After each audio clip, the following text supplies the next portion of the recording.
আমি বাংলাদেশের প্রধানমন্ত্রী হলে 6 মাসের মধ্যে জিরোতে নিয়ে আসতাম।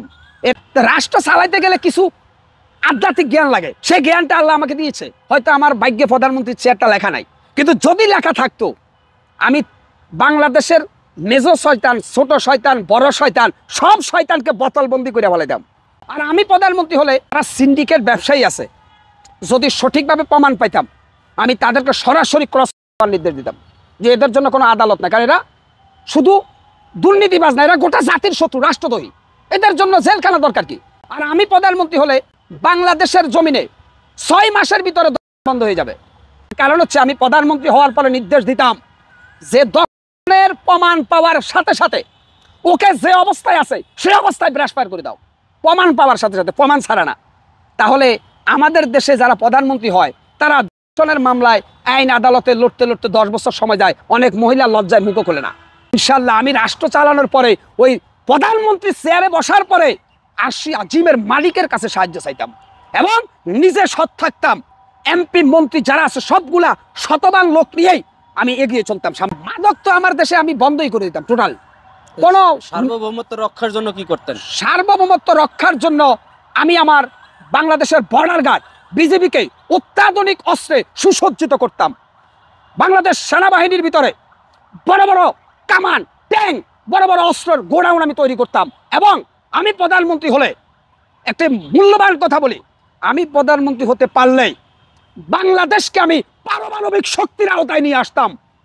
ভারতের কাছে যেন আমার চক্রাঙ্গানি সহ্য করতে না হয়। কিভাবে সম্ভব হইতো? শেখ মুজিব যখন দেশ স্বাধীন হয়েছে ওরা সবাই গিয়া বলছে আমরা পারমাণবিক বানাবো না। আমি বলতাম যে না ভাই, আমার পারমাণবিক লাগবে, কারণ আমার পাশে একটা হিংস্র জানোয়ার বাস করে, ভারতের হিন্দুত্ববাদী। আপনাকে আমি একটা কথা বলি, যে ব্যক্তি শার্ট সেলাইতে পারে, যে ব্যক্তি দর্জির কাম করে, সে পাঞ্জাবিও সেলাইতে পারে, পায়জামাও সেলাইতে পারে, শার্টও সিলাইতে পারে, গেঞ্জিও সিলাইতে পারে, সোয়েটারও সিলাইতে পারে। তা আমি প্রধানমন্ত্রী হলে প্রত্যেকটা সেক্টরকে আমি ওভাবেই চালাতে পারতাম। আপনি এটা আমাকে শিখিয়ে দিতে পারতেন। কোন কোন রাষ্ট্রের সাথে? হ্যাঁ, আন্তর্জাতিক ব্যবসা করতেন কোন কোন রাষ্ট্র? আন্তর্জাতিক ক্ষেত্রে তো আপনার পশ্চিমাদের সাথে আমাদের ব্যবসা আছে, এটা থাকতেই হবে, কারণ ব্যবসা করা তো আপনার নিষেধ নাই। আপনার যেমন আমি সবচেয়ে বেশি প্রাধান্য দিতাম চায়নাকে, দেশের প্রাইম মিনিস্টার হতে পারলে চীনকে বেশি প্রাধান্য দিতাম, কারণ আমার পার্শ্ববর্তী শত্রু ভারতের ঘাড় মটকাইতাম। এবং কি আমি সামরিক চুক্তি করতাম রাশিয়ার সাথে এবং পাকিস্তানের সাথে, যে দুই দেশের এক দেশের সাথে সামরিক চুক্তি করে ফেলতাম, যাতে ভারতীয় আগ্রাসন আমার দেশে না আসতে পারে। আমি যদি দেশপ্রেমিক হয়ে থাকি তাহলে আমার দেশের একজন জনগণের রক্ত, এটা আমার রক্ত মনে করতে হবে। আমি যদি রাষ্ট্রের প্রধানমন্ত্রী হই, আমার দেশের একটা মানুষ যদি না খাইয়া থাকে, আমি না খাওয়া ব্যক্তির মতো থাকতে হবে, ক্লিন ইমেজ নিয়ে। তাহলে আমি যদি মারাও যাই, আমার জানা যায় বাংলাদেশের শতকরা 80% জনগণ অংশগ্রহণ করবে, যে একজন মহারাষ্ট্র নায়ককে আমরা হারিয়ে ফেলছি। আমি প্রধানমন্ত্রী হওয়ার পরে আরও একটা কাজ করতাম, সেটা হচ্ছে বাংলাদেশে 18 বছর পরে যে যুবকগুলো থাকতো এদের প্রত্যেককে আমি সামরিক ট্রেনিং বাধ্যতামূলক করতাম, এদের প্রত্যেককে আমি রাষ্ট্রীয় সম্পদে পরিণত করতাম, এদেরকে মাদক থেকে দূরে রাখতাম, এদেরকে নেশা থেকে দূরে রাখতাম।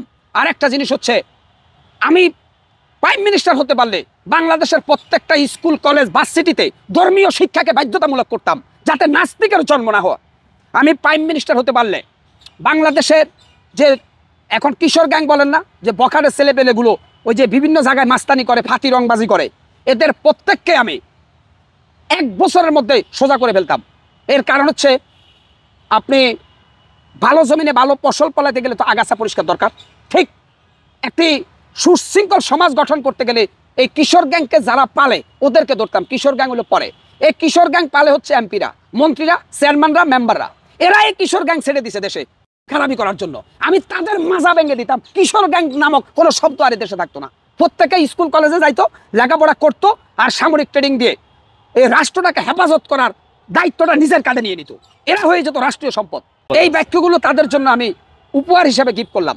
যারা দেশের প্রধানমন্ত্রী হবেন তারা যেন আমার এখান থেকে, আমি নগণ্য ব্যক্তি হয় হয়তো আপনাদের কাছে, আমি একজন খুবই ছোট মানুষ, আমার এই বাক্যগুলো যদি সঠিক হয়, যদি সৎ হয়, তাহলে এখান থেকে যেন রাষ্ট্রের আগামী দিনের কর্ণধাররা শিক্ষা নিয়ে রাষ্ট্রটাকে এইভাবে এগিয়ে নেয়, তাহলে এই রাষ্ট্রটা ভালো থাকবে।